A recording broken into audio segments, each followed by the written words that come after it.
Shalom ടിവിയുടെ campus vision എന്ന programme ഇന്ന് എത്തി നിൽക്കുന്നത് പാലാ നഗരത്തോട് ചേർന്ന് നിൽക്കുന്ന നമ്മുടെ സ്വന്തം അൽഫോൻസ കോളേജിലാണ്.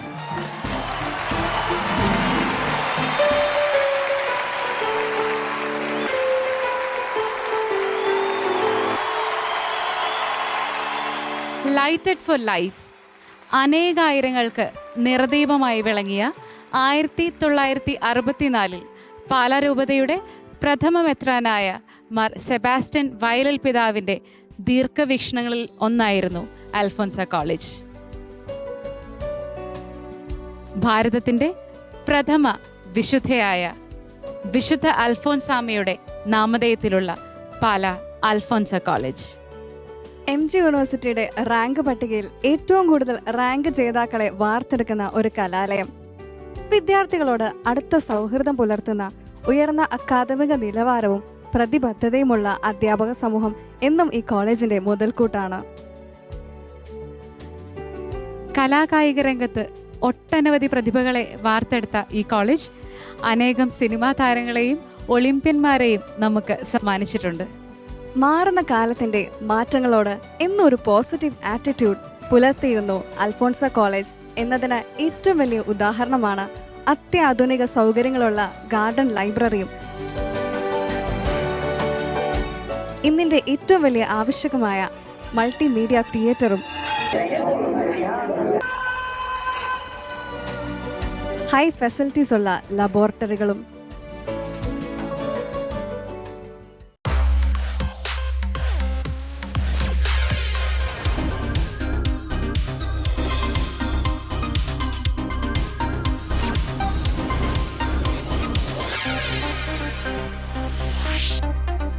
സ്ത്രീകളുടെ തുല്യാവകാശവും നിയമപരിരക്ഷയും ലക്ഷ്യമിടുന്ന ഒരു രാഷ്ട്രീയ വ്യവഹാരമാണ് സ്ത്രീപക്ഷവാദം. ഇതായിരിക്കും ഒരുപക്ഷെ നിങ്ങൾ ഗൂഗിളിൽ ഫെമിനിസം എന്ന് ടൈപ്പ് ചെയ്യുമ്പോൾ ഡെഫിനീഷനായിട്ട് കിട്ടുക. എന്നാൽ ഇന്ന് സ്ത്രീ ഈ തുല്യതയ്ക്ക് വേണ്ടിയും നിയമപരിരക്ഷയ്ക്ക് വേണ്ടിയുമൊക്കെ ശബ്ദമുയർത്തേണ്ടതുണ്ടോ? എല്ലാ തൊഴിലിടങ്ങളിലും സ്ത്രീകൾ വരേണ്ടതുണ്ടോ എന്നിങ്ങനെയുള്ള ചില ചിന്തകളാണ് നാം ഇന്ന് ചർച്ച ചെയ്യുന്നത്. എന്നാൽ ഈ ശബ്ദമുയർത്തലുകളൊക്കെ ഒരു പരിധിക്കപ്പുറം ഇന്ന് ടോക്സിക്കോ നെഗറ്റീവോ ആകുന്നുണ്ടോ? ഈ ചിന്തകളിലൂടെയൊക്കെയാണ് ഇന്ന് അൽഫോൻസ കോളേജ് കടന്നു പോകുന്നത്. ഷാലോം ടിവിയുടെ ക്യാമ്പസ് വിഷൻ എന്ന പ്രോഗ്രാമിലേക്ക് എല്ലാവർക്കും ഹൃദ്യമായ സ്വാഗതം.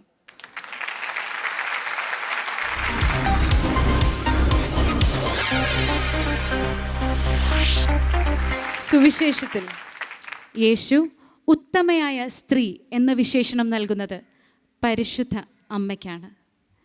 തൻ്റെ കഴിവുകൾക്കും തീരുമാനങ്ങൾക്കും അപ്പുറം യൗസപിതാവിനോട് ചേർന്ന് നിന്ന് ദൈവഹിതത്തിന് യെസ് പറഞ്ഞ് പരിശുദ്ധ മാതാവിൻ്റെ മാധ്യസ്ഥം യാചിച്ചുകൊണ്ട് ഇന്നത്തെ എപ്പിസോഡ് നമുക്ക് ആരംഭിക്കാം. നമ്മോട് കൂടെ ഇന്ന് ഈ ചർച്ച മോഡറേറ്റ് ചെയ്യുവാനും നയിക്കുവാനുമൊക്കെ ഉള്ളത് ബ്രിസ്റ്റോ മാത്യു സാറാണ്. സർ ചേർപ്പുങ്കൽ BVM കോളേജിലെ സോഷ്യൽ വർക്ക് ഡിപ്പാർട്ട്മെൻറ്റിലെ അസിസ്റ്റൻറ്റ് പ്രൊഫസറാണ്. Sir welcome to the show. ഒരു പൗരോഹിത്യ ആശീർവാദത്തോടു കൂടി നമുക്ക് ഈ പ്രോഗ്രാം ആരംഭിക്കാം. അതിനുവേണ്ടി അൽഫോൻസ കോളേജിൻ്റെ principal reverend doctor Shaji John അച്ഛനെ ഏറെ സ്നേഹത്തോടെ സ്വാഗതം ചെയ്യുന്നു. ദൈവത്തിൻ്റെ തിരുസന്നിധിയിൽ നമ്മെല്ലാം സമർപ്പിക്കുക. ഈ നിമിഷത്തെ ഓർത്ത് ദൈവത്തിന് നന്ദി പറയാം. ഏറ്റവും കാലിക പ്രസക്തിയുള്ള ഒരു വിഷയത്തെക്കുറിച്ച് നമ്മളെല്ലാവരും ഒരു കൂട്ടായ്മയിൽ ചർച്ച ചെയ്ത് ഇതിൻ്റെ ഫലങ്ങളും നിഗമനങ്ങളുമൊക്കെ സമൂഹത്തിന് സമർപ്പിക്കുന്ന അവസരമാണ്. ഈ ഒരു ചർച്ച, ഈ സംവാദം ദൈവാനുഗ്രഹപ്രദമാകാൻ നമുക്ക് ആഗ്രഹിക്കാം.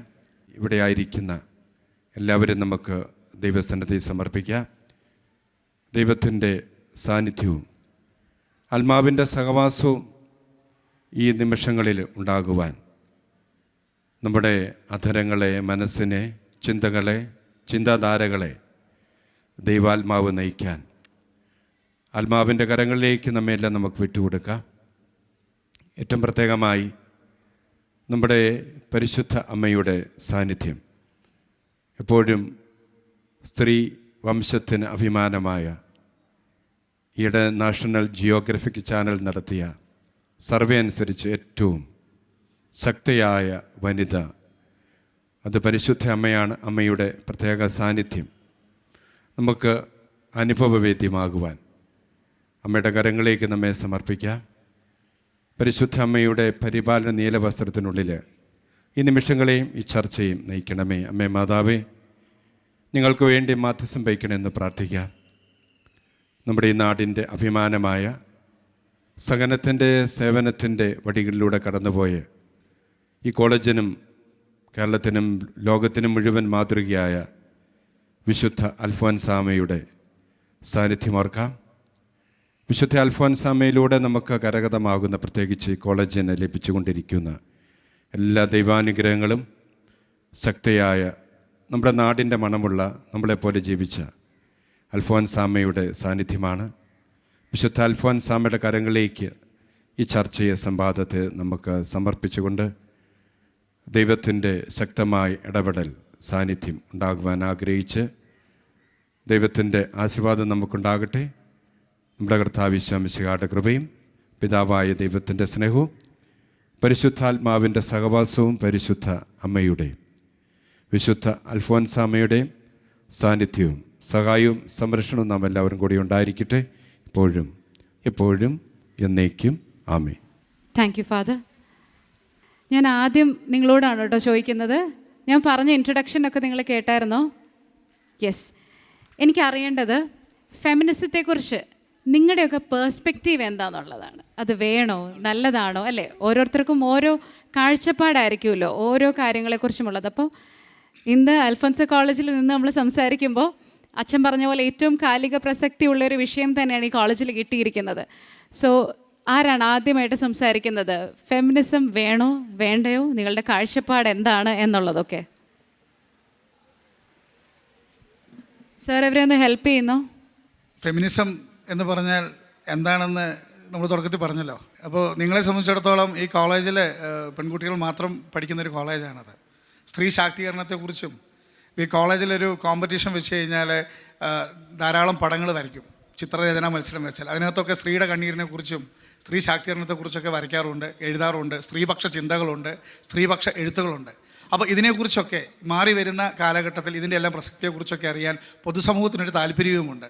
അതുകൊണ്ടാണ് അൽഫോൻസ കോളേജിൽ തന്നെ വന്ന് ഫെമിനിസം എന്നതുകൊണ്ട് നിങ്ങൾ എന്താണ് അർത്ഥമാക്കുന്നത്, ഈ കാലഘട്ടത്തിൽ ഫെമിനിസത്തിൻ്റെ പ്രസക്തി എത്രത്തോളമുണ്ട് എന്ന വിഷയത്തെക്കുറിച്ച് ഒന്ന് സംസാരിച്ച് തുടങ്ങാമെന്ന് ഞങ്ങൾ കരുതുക. അപ്പോൾ സ്ത്രീ ശാക്തീകരണത്തിൻ്റെയും ശക്തിയുടെയൊക്കെ അതിൻ്റെയൊക്കെ മകുട ഉദാഹരണങ്ങളായ കുട്ടികളാണ് നിങ്ങൾ. അപ്പോൾ നിങ്ങൾക്ക് സംസാരിക്കാം, നിങ്ങൾക്ക് ചോദിക്കാം. ഇനി നിശബ്ദത ഒരു ആയുധമാക്കാനാണെങ്കിൽ അതിനോട് യോജിക്കാൻ നമുക്ക് ബുദ്ധിമുട്ടാണ്. അപ്പോൾ നമുക്ക് സംസാരിച്ച് തുടങ്ങാം. ഒരു കാര്യം ചെയ്യാം, ഞാനൊരാളോട് അങ്ങ് ചോദിച്ച് തുടങ്ങാം, അല്ലേ? ആരോട് ചോദിക്കുക എന്നുള്ളത് ഇങ്ങനെ ആലോചിക്കാം. ഞാൻ ഇങ്ങനെ നോക്കി എൻ്റെ നേരെ കാണുന്ന സിസ്റ്ററിനോട് ചോദിക്കാം. സിസ്റ്റർ ഇവിടുത്തെ സ്റ്റുഡൻ്റാണോ സിസ്റ്ററെ, അതോ ടീച്ചറാണോ? സ്റ്റുഡൻ്റാണ്. ഏത് സബ്ജക്റ്റാണ് സിസ്റ്റർ പഠിക്കുന്നത്? ഫിസിക്സ്. അപ്പോൾ നമ്മുടെ ഈ ആപ്പിള് താഴെ വീണപ്പം അല്ലേ, അദ്ദേഹത്തിൻ്റെ ആളാണ്. അതെ. അദ്ദേഹം എന്താണ് കണ്ടുപിടിച്ചത്? ഗ്രാവിറ്റി. ഓക്കെ. അപ്പോൾ സിസ്റ്ററെ, ഗ്രാവിറ്റിയും ന്യൂട്ടണുകളും അവിടെ നിൽക്കട്ടെ. സിസ്റ്ററിൻ്റെ പെർസ്പെക്റ്റീവിൽ എന്താണ് ഫെമിനിസം? ഫെമിനിസത്തെക്കുറിച്ച് ധാരാളം മുറിവിളി കൂട്ടുന്നൊരു കാലഘട്ടം. കല, സാഹിത്യ, സാംസ്കാരിക, രാഷ്ട്രീയ മേഖലകളിലെല്ലാം തന്നെ ചർച്ച ചെയ്യപ്പെടുന്ന ഒരു വലിയ ഒരു ടെർമിനോളജി ആയിട്ട് നമുക്ക് ഫെമിനിസത്തെ പരിഗണിക്കുകയാണെങ്കിൽ what is your opinion on feminism? സിസ്റ്ററിൽ നിന്ന് നമുക്ക് തുടങ്ങാം. ഞാൻ മനസ്സിലാക്കുന്നതനുസരിച്ച് സ്ത്രീത്വത്തെക്കുറിച്ചുള്ള കാഴ്ചപ്പാട് മാറി വരുന്നുണ്ട്. പണ്ട് കാലങ്ങളിൽ സ്ത്രീത്വം എന്ന് പറയുന്നത് കുറച്ചുകൂടി താഴ്ന്നു നിൽക്കേണ്ട ഒന്നായി കണ്ടിരുന്നു. പക്ഷെ ഇന്നത്തെ കാലത്തിൽ ഇപ്പം ടെക്നോളജി വളർന്നു, അല്ലെങ്കിൽ സാധ്യതകൾ വളർന്നു. അപ്പോൾ സ്ത്രീകളും സമൂഹത്തിൻ്റെ മുൻനിരയിലേക്ക് കടന്നു വരണമെന്ന് ചിന്ത വന്നു. അത് ശരിക്കും നല്ല ചിന്താഗതി തന്നെയാണ്. കാരണം സ്ത്രീകളും സമൂഹത്തിൻ്റെ മുന്നിലേക്ക് വരണം, എല്ലാ മേഖലകളിലും സ്ത്രീകളുടെ സാന്നിധ്യം വരണം. പക്ഷേ അതിവിടെ ഇൻട്രൊഡക്ഷന് പറഞ്ഞതുപോലെ ടോക്സിക് ആകുന്ന ഒരു സാഹചര്യത്തിലേക്ക് വരുമ്പോഴാണ് അത് പ്രശ്നമാകുന്നത്. കാരണം അവകാശങ്ങളെക്കാൾ ഉപരി ഇനിയും കൂടുതലായി എന്തോ നേടാനുണ്ട് എന്നുള്ള ചിന്തയൊക്കെ വരുമ്പോൾ അത് കൂടുതൽ വലിയ വലിയ അവകാശവാദങ്ങളിലേക്കൊക്കെ കടന്നു വരികയാണ്. അപ്പോൾ അങ്ങനെ വരുമ്പം ഫെമിനിസത്തിൻ്റെ അതിലെ നന്മ എന്താണെന്ന് മനസ്സിലാക്കാൻ പലപ്പോഴും കഴിയാതെ പോകുന്നുണ്ട്. സർ, സിസ്റ്റർ പറഞ്ഞ ഒരു കാര്യം ഞാൻ ശ്രദ്ധിച്ചു. ഇത് ടോക്സിക് ആകുന്നിടത്താണ് പ്രശ്നമാകുന്നത്. അപ്പോൾ എൻ്റെ അടുത്ത ചോദ്യം ഇവരോടെ, ഇത് എവിടെ കൊണ്ടാണ് ടോക്സിക് ആവുന്നത് എന്നുള്ളതാണ്. തീർച്ചയായിട്ടും ഫെമിനിസം കുറച്ച് കാലങ്ങൾ അല്ലെങ്കിൽ ഒരുപാട് കാലങ്ങൾക്ക് മുമ്പേ വളരെ സ്ത്രീകളെ അടിച്ചമർത്തി പുരുഷാധിപത്യം സ്ഥാപിക്കുന്ന ഒരു സമൂഹത്തിലായിരുന്നു നമ്മൾ ജീവിച്ചിരുന്നത്. അവിടെ നിന്നൊക്കെ സ്ത്രീകൾക്ക് അല്ലെങ്കിൽ പുരുഷന്മാർക്കൊപ്പം എത്താൻ സാധിക്കും എന്നുള്ള രീതിക്കായിരുന്നു ഫെമിനിസം മുന്നോട്ട് പോയിരുന്നത്. പക്ഷേ പോകെ പോകെ പുരുഷന്മാരെ അടിച്ചമർത്തി സ്ത്രീകൾ മുന്നോട്ട് വരണം എന്നുള്ളൊരു ചിന്തയിലേക്ക് പലപ്പോഴും ഫെമിനിസം പോകുന്നതായിട്ട് ഞാൻ കാണുന്നുണ്ട്. നമ്മളിപ്പോൾ സോഷ്യൽ മീഡിയ കാര്യങ്ങളിലൊക്കെ കാണുന്ന ഒരു കാര്യമാണ്. അതുതന്നെ പുരുഷന്മാരെ അടിച്ചമർത്തിയിട്ട് സ്ത്രീകൾക്ക് അധികാരം സ്ഥാപിക്കുക. ശരിക്കും ഫെമിനിസം എന്ന് പറയുന്നത് ഒരു ഈക്വാലിറ്റി, അതായത് പണ്ട് നമുക്ക് പുരുഷന്മാർക്ക് നമ്മൾ കൊടുത്ത അതേ രീതിക്കുള്ള അംഗീകാരവും അവകാശങ്ങളും നമ്മൾ സ്ത്രീകൾക്കും അതുപോലെ തന്നെ കൊടുക്കുക. ഒരിക്കലും ഒരു സ്ത്രീ ശാക്തീകരണം കൊണ്ട് ഉദ്ദേശിക്കുന്നത് നമ്മൾ ഒരു ഈക്വാലിറ്റി എന്നുള്ള രീതിക്ക് പോകണം. അതായത് പുരുഷന്മാരാണേലും സ്ത്രീകളായാലും തുല്യത അവിടെ ഉണ്ടാവണം ഏതൊരു കാര്യത്തിനും. ഞാൻ ഒരു വാർത്ത കേട്ടിട്ടുണ്ട്, കർണാടകയിൽ ഇപ്പോൾ ബസ് ഫെയർ സ്ത്രീകൾക്ക് സൗജന്യമാണ്. അതിൻ്റെ ആവശ്യമുണ്ടോ? അതെനിക്കറിയില്ല. കാരണം ഗവൺമെൻറ് ഉദ്യോഗസ്ഥരായ സ്ത്രീകളും സാധാരണ ദിവസക്കൂലിക്ക് പോകുന്ന പുരുഷന്മാരും ചിലപ്പം ഒരേ ബസ്സിലായിരിക്കും യാത്ര ചെയ്യുക. അവരുടെ ബുദ്ധിമുട്ടുകൾ, അവർക്ക് സാമ്പത്തികമായിട്ട് 2 തരത്തിലാണ് ബുദ്ധിമുട്ടുകൾ ഉണ്ടാവുക. ലൈക്ക് ഇപ്പം എന്തായാലും ഗവൺമെൻറ് ഉദ്യോഗസ്ഥർക്ക് ഇപ്പോൾ നല്ല സാലറി സ്കെയിൽ കാര്യങ്ങൾ വരും. അതൊരു സ്ത്രീയാണെന്ന് കരുതി അവർക്കതിനുള്ള സ്ത്രീ എന്നൊരു രീതിക്ക് വേണ്ട അവകാശങ്ങൾ കൊടുക്കേണ്ട, അല്ലാണ്ട് അങ്ങനെ ഫെമിനിസം വേണ്ടെന്നല്ല, ഒരു ഇക്വാലിറ്റി എന്ന രീതിയിലേക്ക് അത് പോകുന്നതായിരിക്കും നല്ലതെന്നാണ്. ഒരു പരിധി വരെ അല്ലേ ആ പെർസ്പെക്റ്റീവിലൊരു ചേഞ്ച് വന്നിട്ടുണ്ട്. പേരെന്തായിരുന്നു? ലിയ അല്ലേ? ലിയയുടെ പെർസ്പെക്റ്റീവ് തികച്ചും വ്യത്യസ്തമാണെന്ന് എനിക്ക് തോന്നുന്നത്. പക്ഷേ ഇപ്പോഴും ഉണ്ട് സ്ത്രീകൾ അടിച്ചമർത്തപ്പെടുന്നത്. അത് അവരെന്തായാലും മുന്നോട്ട് വരണം. പക്ഷേ ഞാൻ പറയുന്നത് ടോക്സിക് ആവുന്നതിനെ പറ്റിയാണ്. ഓക്കെ, ലിയ പറഞ്ഞു വെച്ചത് ഒരു ആത്മാർത്ഥമായ സമീപനമാണ്. ലിയയുടെ കാഴ്ചപ്പാട് ഒരു സത്യത്തിൻ്റെ നേർക്കാഴ്ച തന്നെയാണ്. എന്നാലും വരികൾക്കിടയിലൊരു ചോദ്യം ചോദിക്കാം. ആരാണ് ശരിക്കും സ്ത്രീയെ അടിച്ചമർത്തുന്നതും ഉപദ്രവിക്കുന്നതും നിങ്ങളുടെ അഭിപ്രായത്തിൽ?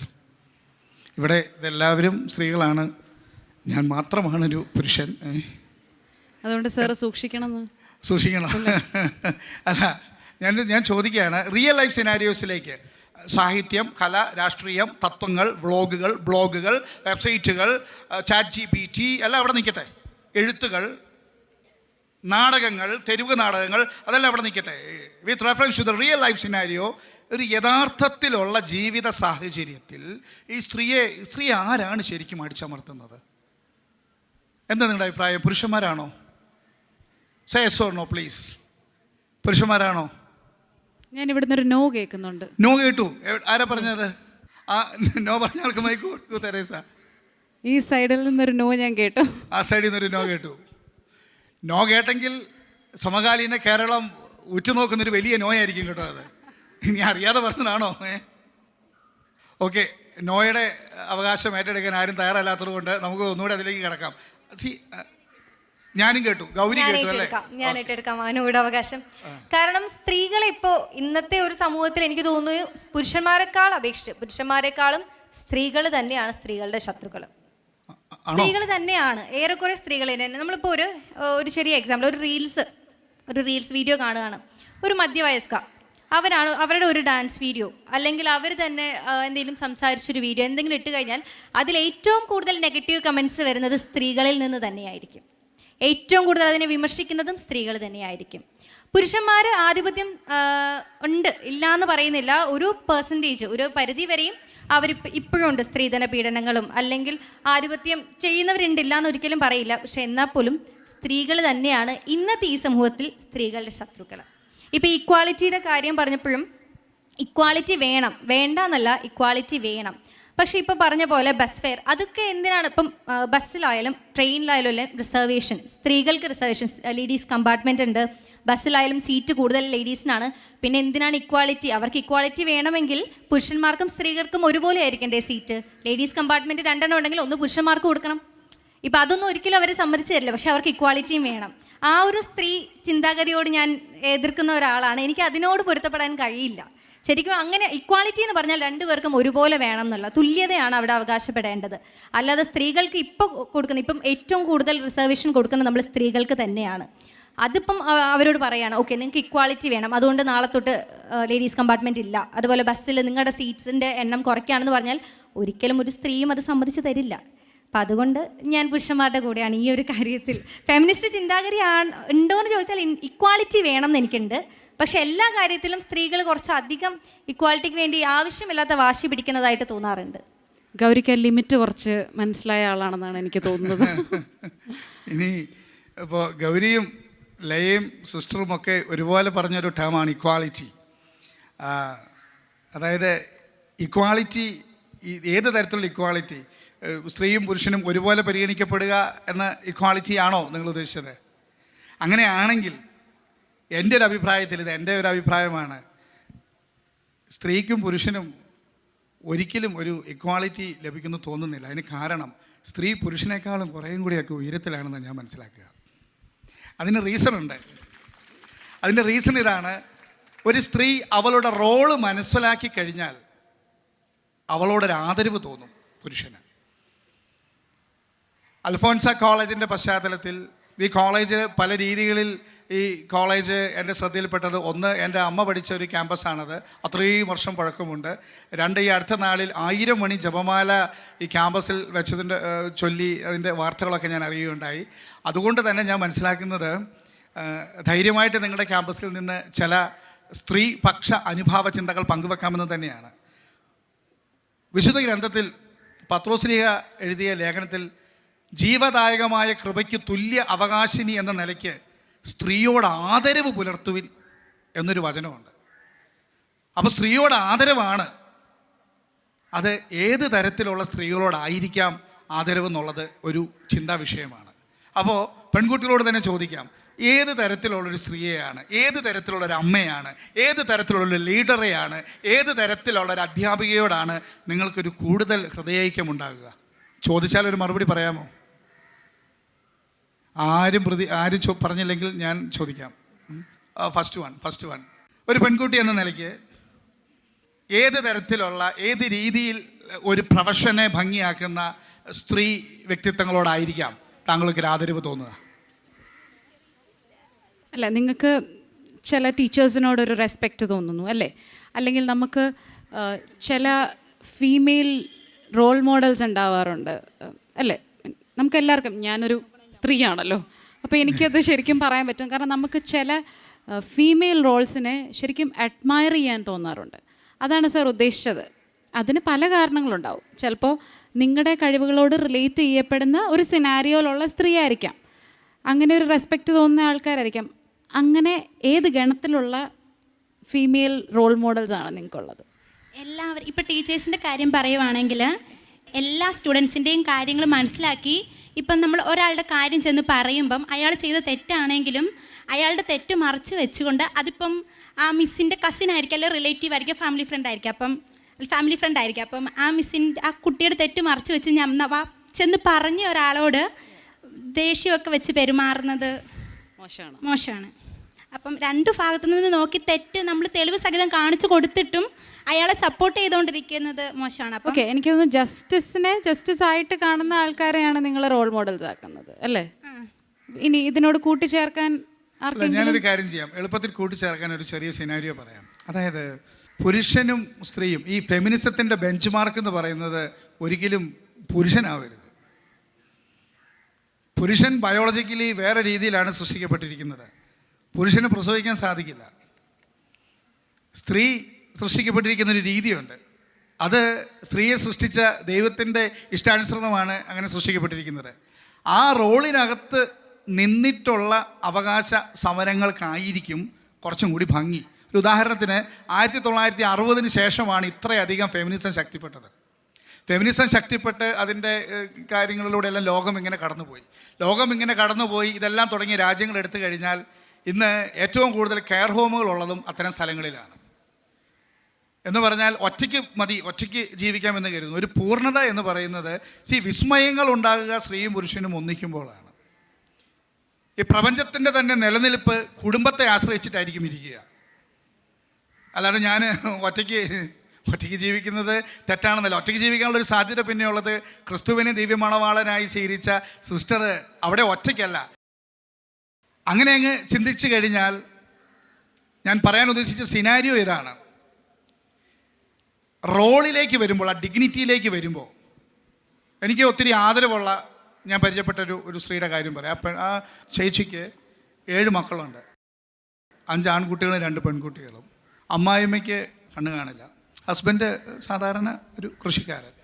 ഒരു പക്ഷേ ആ പ്രദേശത്തെ ഏറ്റവും ധൈര്യമുള്ള, തൻ്റെ ഇടമുള്ള ഒരു സ്ത്രീ ശാക്തീകരണത്തിൻ്റെ വക്താവായിട്ട് ഞാൻ കാണുന്നത് ആ ചേച്ചിയായിരിക്കും. കാരണം ഒരു കുടുംബം മുന്നോട്ട് കൊണ്ടുപോകാന്ന് പറഞ്ഞുണ്ടല്ലോ, അതൊരു ഭയങ്കര ബ്രില്യൻ്റ് ആണ്. ഞാനത് മനസ്സിലാക്കിയൊരു കാര്യം പറയാം. ഒരു 2 മാസം മുമ്പ് എൻ്റെ വൈഫ് ഒരാഴ്ച ഒരു ധ്യാനത്തിന് പോയി, അണക്കര മരിയൻ റിന്യൂവൽ സെൻ്റർ എന്ന് പറയും. അപ്പോൾ ഞാൻ പറഞ്ഞു പിള്ളേരെയൊക്കെ ഞാൻ നോക്കിക്കോളാം, പൊക്കോളാൻ പറഞ്ഞു. അപ്പോൾ രാവിലെ പിള്ളേർക്ക് ബ്രേക്ക്ഫാസ്റ്റ് ഉണ്ടാക്കാനൊരു ശ്രമം ഞാനിങ്ങനെ നടത്തി. അപ്പോഴാണ് എനിക്ക് വലിയൊരു തിരിച്ചറിവ് ഉണ്ടായത്. ഞാനിങ്ങനെ പറയുമ്പോൾ നിങ്ങൾ നിങ്ങളുടെ അമ്മയെ ഒന്ന് മനസ്സിൽ കൊണ്ടുവരണം.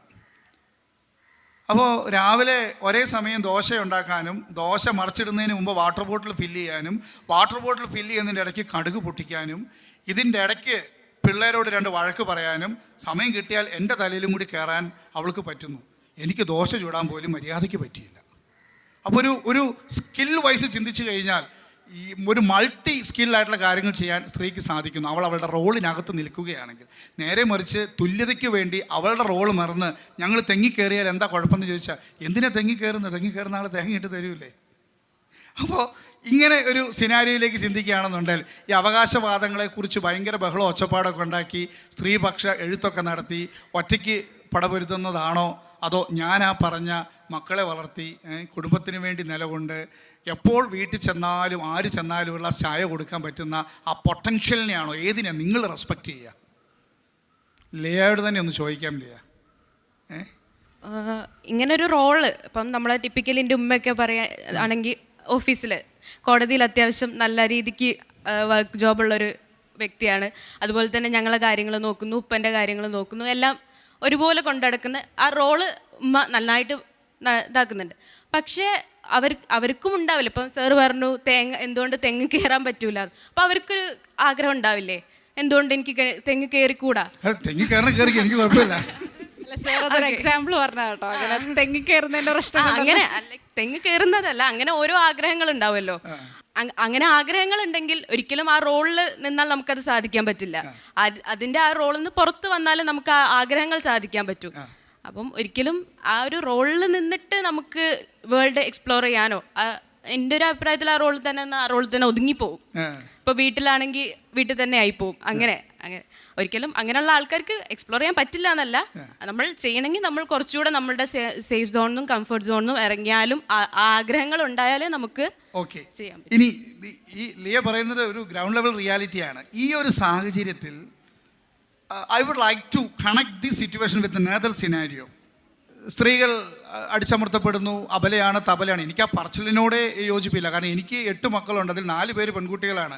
എൻ്റെ പെൺമക്കളെ തബലയൊന്നും ആയിട്ട് കാണാൻ എനിക്ക് സാധിക്കില്ല. അവർ കഴിവുള്ളവരാണ്. അവരെ അബലയായിട്ടൊന്നും ഒരു സാഹിത്യകാരനും പറയാൻ പാടില്ല എന്ന് വിശ്വസിക്കുന്ന ഒരാളാണ് ഞാൻ.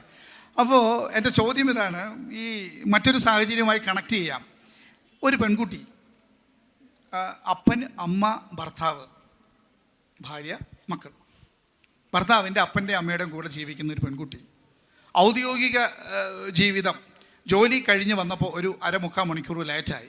ഒരു 7:30-8 മണി ഒക്കെ ആയിട്ടാണ് ഒരു ദിവസം വന്ന് വീട്ടിലേക്ക് വരുന്നതെങ്കിൽ ആ സ്ത്രീയോട് കലഹിക്കുകയും വഴക്കുണ്ടാക്കുകയും ചെയ്യുന്നത് പോസിബിളി ആരായിരിക്കും? ഹസ്ബൻഡ് ആയിരിക്കും, ഹസ്ബൻഡിൻ്റെ അമ്മയായിരിക്കും? ഹസ്ബൻഡിൻ്റെ അമ്മയായിരിക്കും. അപ്പോൾ ഈ ഹസ്ബൻഡിൻ്റെ അമ്മ എന്ന് പറയുന്ന സ്ത്രീ ശാക്തീകരണത്തിൻ്റെ പരിധിയിൽ പെടുന്ന ആളാണോ പെടാത്ത ആളാണോ? അത് ഇവിടെ പറഞ്ഞ ഒരാൾ പറഞ്ഞിട്ടുണ്ടായി, സ്ത്രീകളുടെ ശത്രുക്കൾ സ്ത്രീകൾ തന്നെയാണ്. അവരുടെ മുന്നേ അല്ലെങ്കിൽ അവരുടെ അമ്മായിമ്മമാർ ചിലപ്പോൾ അവരടിച്ചമർത്തി അവിടെ നിർത്തിയിട്ടുണ്ടാവും. ശരിക്കും അതിൽ നിന്ന് പുറത്തിറങ്ങാണ് വേണ്ടത്.